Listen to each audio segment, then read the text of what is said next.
Alright, going to take a look at a final lesson for geometry for Unit 3.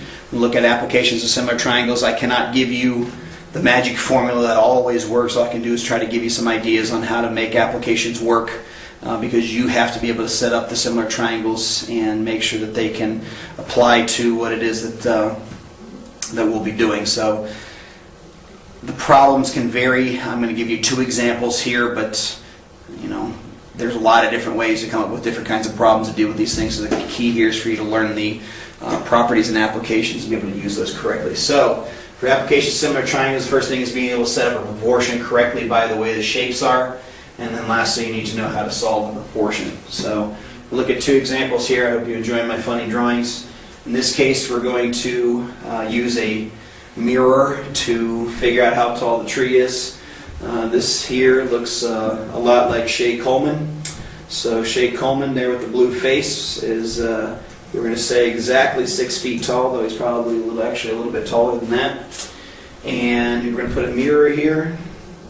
Shea's going to look at the mirror, or at least we'll say it's 6 feet to his eyeballs, not 6 feet to the top. Anyway, that's probably true, or close to true.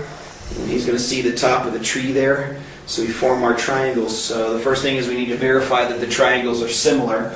Well, the angle of reflection and the angle of incidence are the same. You should have learned that in science. So this angle matches this angle.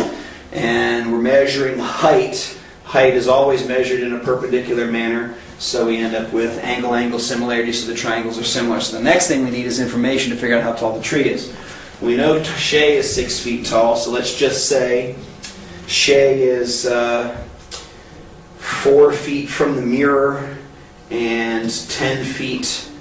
The mirror is 10 feet from the tree. This allows me to set a proportion, and that's the whole key in the whole object of what it is that you'll be doing here, setting up your proportions so that you can solve for whatever piece is missing. In this case, we don't know the height of the tree, so we'll call that h.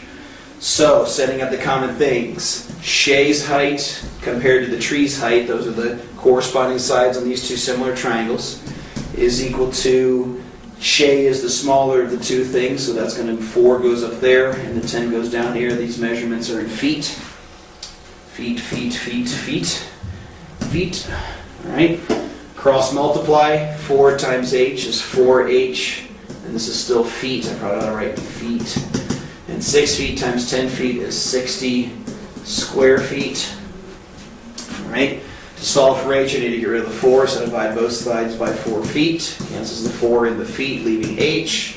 Divide by 4 feet. 60 divided by 4, let's see, 4 goes into 60 once with 20 left over, so it looks like 15. Feet squared divided by feet leaves the height of the tree in feet. So there it is, using similar triangles in a proportion in order to figure out how tall the tree turned out to be. So there's your first example. Second example is actually kind of a famous problem. This is determining how tall the Great Pyramid in Egypt was. What a man did was he used the sun and a shadow.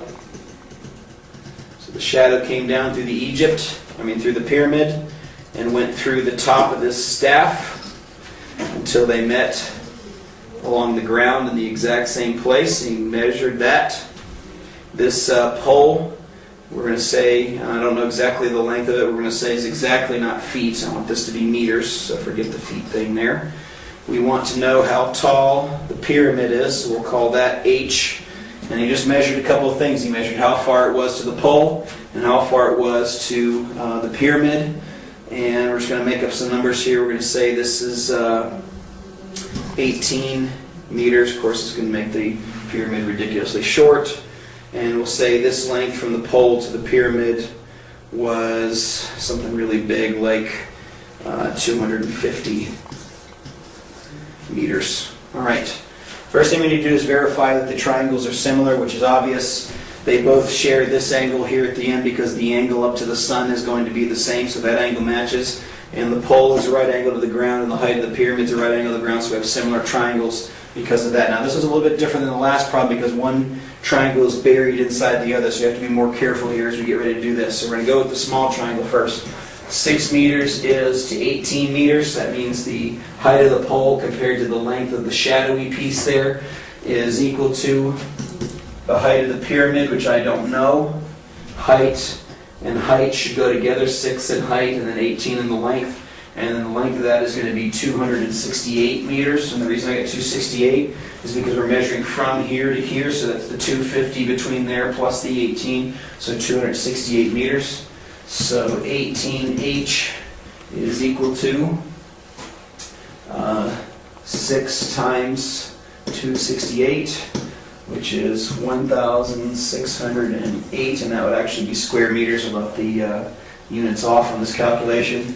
Divide both sides by 18, the 18s cancel, so we got 1608 divided by 18 is 89.3 repeating meters would be the height of the pyramid in that case. Okay, so that's 2 quick examples on what to do and how to do some problems using similar triangles. There are 2 examples that just involve setting up the thing, verifying that your triangles are indeed similar by some justification, setting up your proportion, solving your proportion. That's how you use similar triangles to figure stuff out. So until next time, or actually until next unit, I will see ya.